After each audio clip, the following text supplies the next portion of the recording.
Agora só algumas regrinhas de como interpretar. Ah, pastor, mas tudo isso que você falou não tira a credibilidade da Bíblia? Não, não tira. Porque nos pontos fundamentais a Bíblia não se diverge, a Bíblia não se contradiz, a Bíblia é infalível, inerrante, inspirada. Porque Deus na sua soberania preservou. Regras para interpretar. Como eu interpreto então? Existe uma frase em latim que ficou muito famosa na Reforma Protestante. Esse era um dos meios principais que eles interpretavam a Bíblia ao ler. Esse termo em latim é orare et labutare. Orare et labutare. Orar e labutar. Orar e trabalhar. Por que orar? Porque a Bíblia é divina. Foi Deus que escreveu. Eu preciso da luz do Espírito Santo para interpretar. Eu preciso do discernimento, da pulsão do Espírito Santo, que ela é divina. Foi Deus que escreveu, eu preciso saber. E labutare, porque a Bíblia tem gramática, foi escrito com alfabeto, com letra, tem uma história, ela é humana.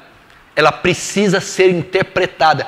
Então eu oro para Deus me dar discernimento, me dar luz, mas eu trabalho, leio comentários, faço exegese, leio no grego, leio no hebraico, ralo na sua interpretação. Então essa era uma das maneiras que o povo da Reforma usava para interpretar a Bíblia. Oração e estudo, orare et labutare. Então nós devemos fazer a mesma coisa. Não adianta só orar, pedir Deus fala, Deus mostra, Deus não. Você precisa ter comentário, dicionário, história, precisa ralar. Porque senão você fica místico. Mas não adianta só o labutare também. Porque se só labutar, você vai virar um crítico, um teólogo seco, frio, vazio, murcho, que relativiza. Não, orar para quê? Jejuar para quê? Santificar para quê? Se torna relativizado. Então é ortodoxia e piedade. Orare et labutare. Segundo, regras para interpretar. Primeiro, oração e estudo. Segundo, eu devo saber o tema, o enredo da Bíblia. Antes de ler, se eu ler com a perspectiva do tema central, eu vou ter uma interpretação mais próxima do que Deus quer falar. Então, antes de ler esse livro, qual é o tema principal? Qual é o enredo? Qual é a trama? Qual que é a espinha dorsal do livro? A mensagem central da Bíblia é a história da redenção. O que Deus faz pelo homem através da morte, sepultamento, ressurreição, ascensão e exaltação do seu Filho. Então eu leio Gênesis 1 até Apocalipse 22, sabendo que o enredo principal daquele livro, ele vai discorrer nas histórias, vai passar pelos profetas, vai chegar nos apóstolos, lá na ilha de Patmos, Cristo, Deus fazendo uma obra pelo seu povo através de Cristo. Assim você vai ler e interpretar de maneira correta à luz do tema principal. Terceiro, como interpretar, regras para interpretar a Bíblia. A Bíblia é a sua melhor intérprete. Esse aqui é fantástico, esse aqui é o que o urso gosta, não é? A Bíblia é o seu melhor intérprete. O que é isso? Textos mais fáceis interpretam textos mais difíceis. A Bíblia é só uma intérprete. Como assim? Pastor, é a pitonisa de Endor. É pitonisa. Viu Samuel, sabe? Todo mundo, é a pitonisa de Endor. O quê? Quem às vezes você nem conhece, né? Saul vai consultar uma feiticeira para invocar o espírito de Samuel. Samuel foi o último dos juízes. Juiz, profeta e sacerdote. Ele ministrava na época do reinado do primeiro rei, Saul. E o homem era dependente dele, Saul. Samuel morre.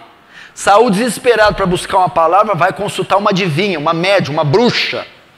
E ali, quem sobe lá, quem baixa lá, aparece Samuel. E a Bíblia diz, Samuel! Então, é um texto que dá margem para o espiritismo.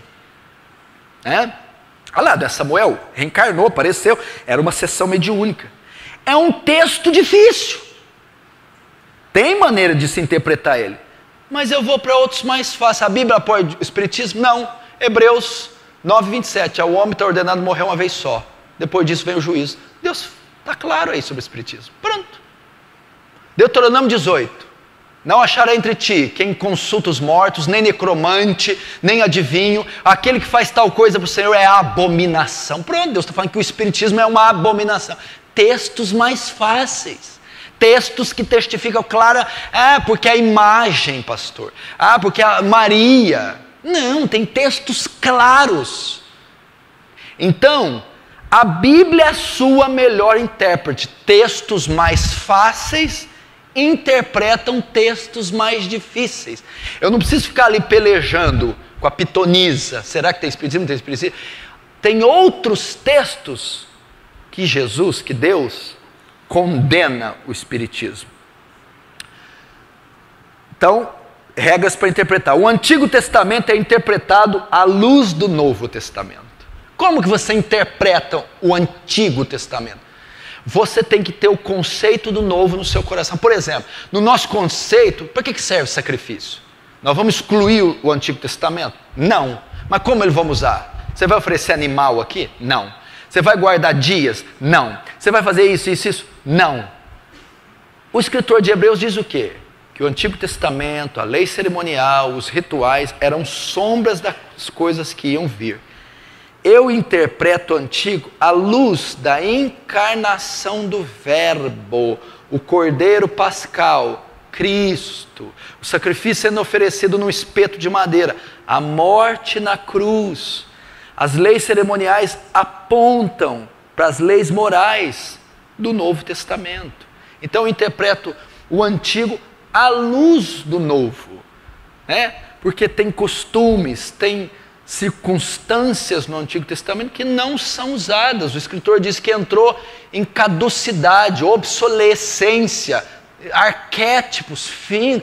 A ordem levítica caiu no ano 70, quando o templo foi destruído por Tito, e agora é uma ordem segundo Melquisedeque. Então você interpreta o Antigo à luz do Novo, com a convergência toda na obra e na pessoa de Cristo e dos apóstolos. Então você lê assim. Estou terminando.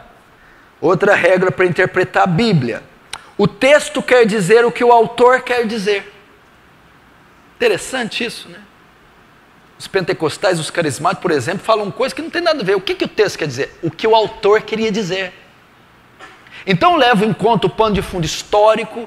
Por que Paulo pregou aquilo no Areópago? O Deus que fez o céu e a terra não é servido por mãos humanas, como necessitando de coisa alguma. E nem habita em templos feitos por mãos humanas.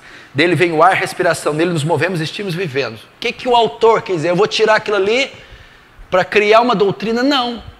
Paulo está fazendo um discurso criacionista. Ele está indo no Areópago, ele está em Atenas, ele está na capital da idolatria, ele está no contexto greco-macedônio. Não se cria, não se tinha a ideia de um Deus, de uma religião monoteísta, de um Deus triuno. Paulo vai então, ele não vai dizer de Jesus, ele vai dizer da criação.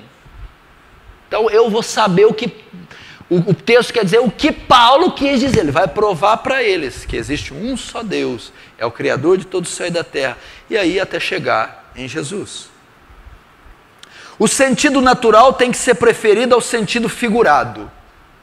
Como é que é?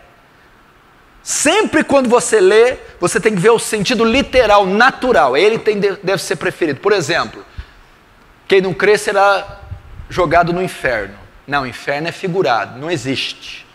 Não, sempre opta pelo literal, pelo natural. Inferno é inferno. Só opta pelo sentido figurado quando for explícito. Eu sou a porta. Você não falou literal? Jesus é uma porta. Jesus não é uma porta, não tem maçaneta. É figurado. Ele está dizendo que ele é a maneira, ele é o método que eu chego a Deus, a porta. Mas sempre quando ler, opte pelo sentido natural. Por quê? Porque a nossa geração já estragou a interpretação. Os neopentecostais só interpretam no sentido figurado, tudo é figurado.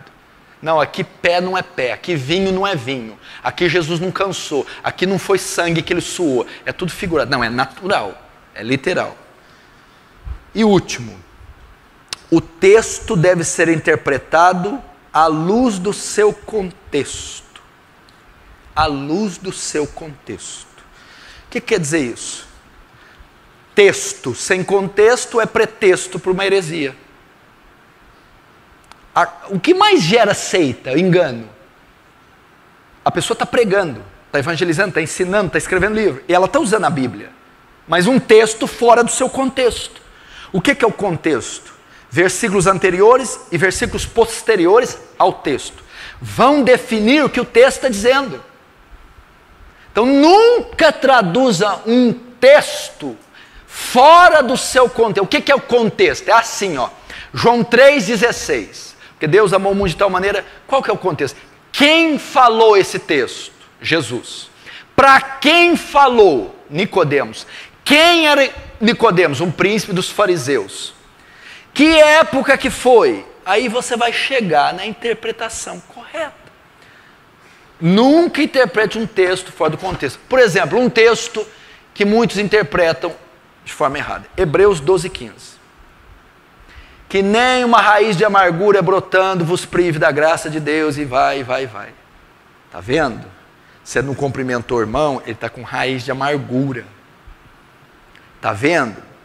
Você falou duro com o irmão, ele ficou com brotou a raizinha, cresceu e virou uma coisa que está causando bloqueio. Não é isso que o texto quer dizer, não tem nada a ver. Raiz de amargura lá é adorar outros deuses e achar que vai ter paz com Deus. Mas como você sabe disso? Por causa do contexto. O escritor de Hebreus era versado no Antigo Testamento. Ele conhecia muito da Torá. Ele usou um texto de Deuteronômio 29:18, que os israelitas estavam adorando outros deuses e esperando ter paz com Deus.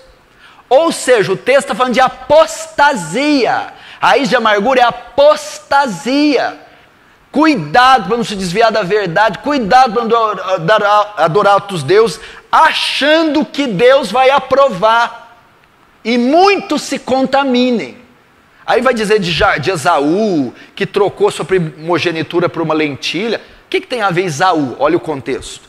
Com raiz de amargura, de ficar ferido com o irmão. Está falando que Esaú apostatou. Então o texto de Hebreus 12:15, raiz de amargura, fora do seu contexto, é uma ferida que eu tenho, brotou contra o irmão, está ali. No seu contexto, é apostatar da fé. É apostatar servir outros deuses. Então, essas são algumas regras para você interpretar as Escrituras.